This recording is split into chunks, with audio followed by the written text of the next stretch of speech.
Eric McElvenny can do anything he sets his mind to. He's a soldier. Eric is definitely an inspiration. He's kind of set the standard. He wants to do what's tough. He wants to do what's going to challenge him.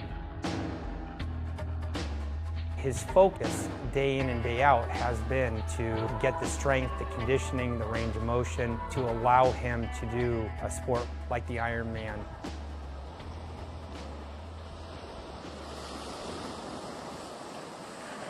Ironman, it's a long race, it's a long day.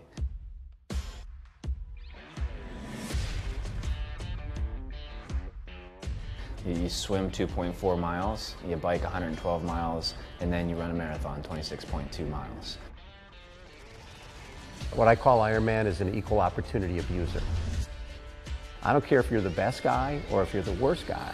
There's points in that day where you don't know if you're able to take another step. There's times where it's just physically challenging, painful, you're fatigued.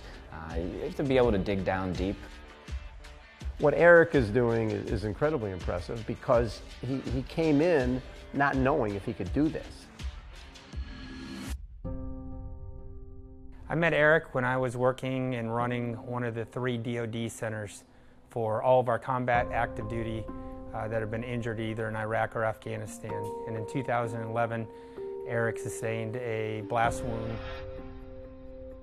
I led a team of 4 guys. We were embedded into an Afghan Army infantry company. Our job was to mentor and to advise these soldiers. As our forces were really beginning to pull out of Afghanistan, it was important that they were able to take over the responsibility of securing their nation. One particular patrol, I stepped on an improvised explosive device. I triggered an explosion underneath my right foot. It was very quick, very surprising. At first, I wasn't sure what had happened. I wasn't even sure where I was, but I was laying on my back and my ears were ringing. There was a brief moment where I thought, you know, I just stepped on an IED. I don't feel pain for some reason. I thought that there was a chance that I might be dying. You breathing? 5. Hey, can you hear me? One of my team members, he came running up to me and he looked at me. He basically said, you know, sir, your foot's mangled, but you're going to be all right. We're going to get you out of here. And I remember when he said that, it was very comforting. IED went off. What? All right, IED went off. You're going to be okay. I had a helicopter ride to a surgical facility. On that ride, I realized that what was left of my leg was going to be coming off. I was into surgery within 40 minutes, and when I woke up after that surgery, I was missing my right leg below the knee. During his recovery, it was difficult emotionally. I knew he was very active, and I knew if he wasn't an active person, I think it would affect him mentally and emotionally. I felt like I had lost my identity. You know, I grew up playing sports, always active, competitive. I loved being outdoors. And then all of a sudden, now I'm missing a body part. I'm missing my right leg. What am I going to do next? Endurance sports came into the picture because of my commanding officer.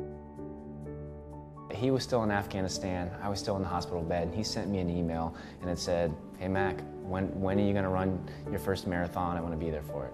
And you know, at first I was like, it's kind of messed up. But I knew exactly what he was doing. And he knew what I needed to hear to motivate and to inspire me. And I was like, okay, since you challenged me to run a marathon, like, I'm going to do an Ironman. Because I just couldn't think of anything harder at that time. I mean, that's just who he is. He's very competitive.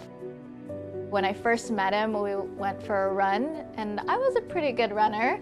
And no, he didn't stay with me the whole time. Like, he just flew past me. It was funny. I thought he'd like stay with me, but he didn't.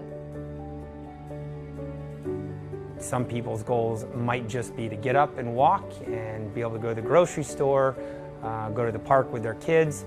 And then you have the individuals like Eric that want to do extraordinary things and excel in sport.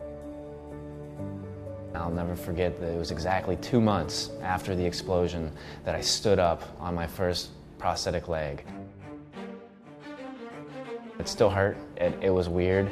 and I was in between parallel bars, just moving myself along, but to be upright again and walking, the feeling was so good. It was special. The goal was to get him up, get his limb healed up, teach him proper biomechanics, and get his strength and conditioning back.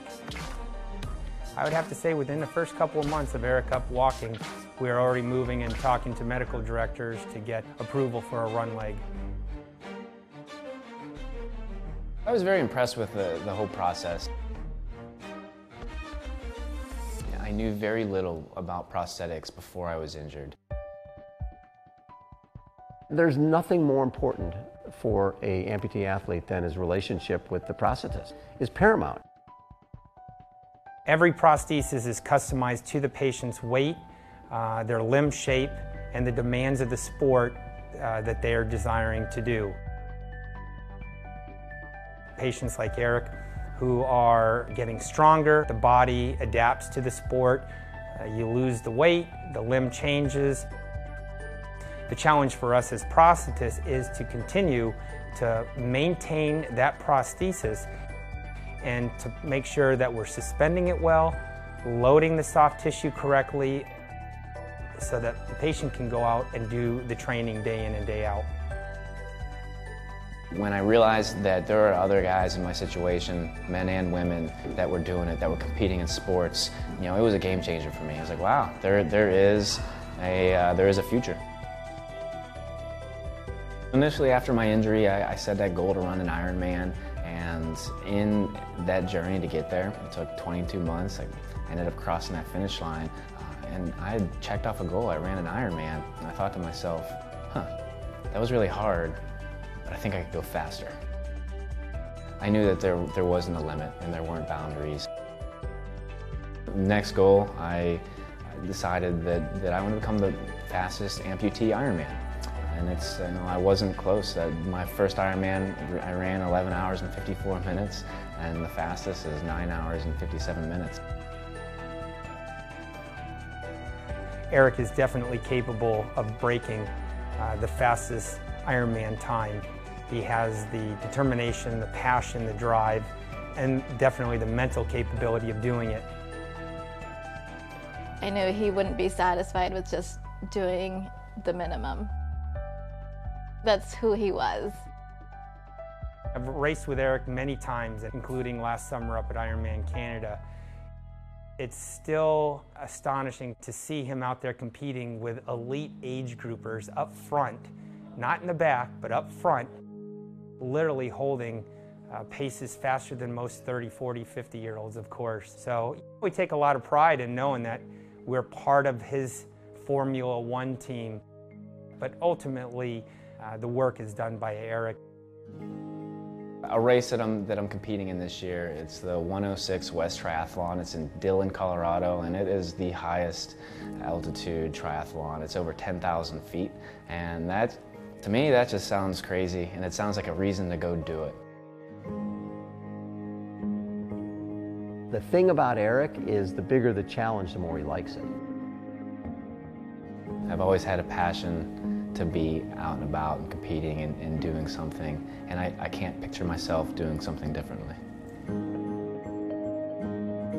Eric McElvenny, to me, represents what's so important about our troops coming back. There's a lot of troops out there coming back who are missing body parts, who don't know what's next. Eric shows them what's next and what's possible. Eric is definitely an inspiration. I have many amputee athletes, elite athletes from around the world that come here, and a lot of the guys that are coming in here, even as early as this morning and yesterday, talk about what's Eric doing today. Is he out training? What's his next race? If you put limitations on yourself, you're just doing yourself a disservice. Everyone faces challenge and adversity and obstacles, but it's how you deal with it.